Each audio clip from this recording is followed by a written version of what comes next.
Am I the astronaut for poking fun at my cousin's divorce after she insulted my wedding? I, 29 female, got married at 20. My husband and I were young, desperately in love, and super broke. I was never one to want a big wedding, so we kept it small. I will admit, my cousin, 36 female, helped a ton with the decorations. I'm not one to be super into that stuff. I was fine with it just looking a little plain, but she wanted to make the day special for me, and I appreciate it. I sang her praises the entire day, paid her for helping me after the fact, and literally made a speech the day of the wedding of how grateful I was for her. I should also note that she got married a few months before me in an extremely lavish, extremely expensive wedding. Her wedding day was actually perfect, and everyone still talks about it. However, she got divorced about 4 years ago. I'm unsure what has caused this, but now anytime we're together, she makes fun of my wedding. She mocks how small it was. She mocks how corny the venue was. She insults my bridesmaids and my husband's family and how useless they were the day of. I don't normally react because honestly, I don't care about her opinion. Time out. This was 4 years ago that OP got married. However, today we were at a large Father's Day gathering with all my family. From the second she saw me, she started ragging on my wedding to her new boyfriend. I'm not sure, but something in my brain just flipped and I said back to her, well, at least I'm still married. Everybody in my family is upset with me. They said I went below the belt with that comment, but absolutely no one has ever checked her for insulting me over and over and over. Am I the astronaut? Before I read the top comment here, here's my thought.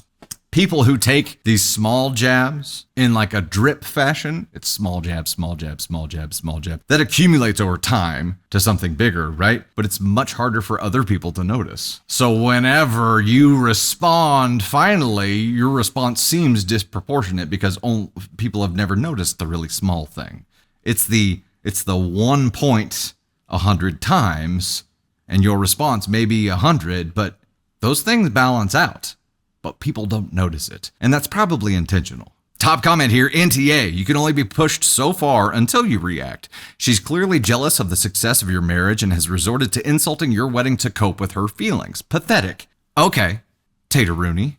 Thoughts here? Yeah, I think that you nailed it. It's like death by 1,000 cuts. But I think when people take those small jabs over the course of, like she said, 4 years, I think it desensitizes the family to the small jabs because it's repeated and now it's just a running joke and the family doesn't see it as an insult. So when you finally react, it's clutches pearls. Yes. And I feel like OP had every right to say what they said. And like the top comment said, how far can someone push you until you react? And I feel like 4 years, it's a long time to take those jabs. Yeah. And I 100% nailed it that she's jealous that your marriage lasted. So the only thing she can do is talk shit on your wedding, which is so weird because she didn't talk. She only started talking shit after she got divorced. 100%. So it's insecurities, it's jealousy, and it's coming through. And I think It's I would say kind of 99% of the time that people insult others, it's something that they're insecure. It's some kind of projection. And I think that this is 100% that case. And I do feel sorry for OP, and I'm sorry that your family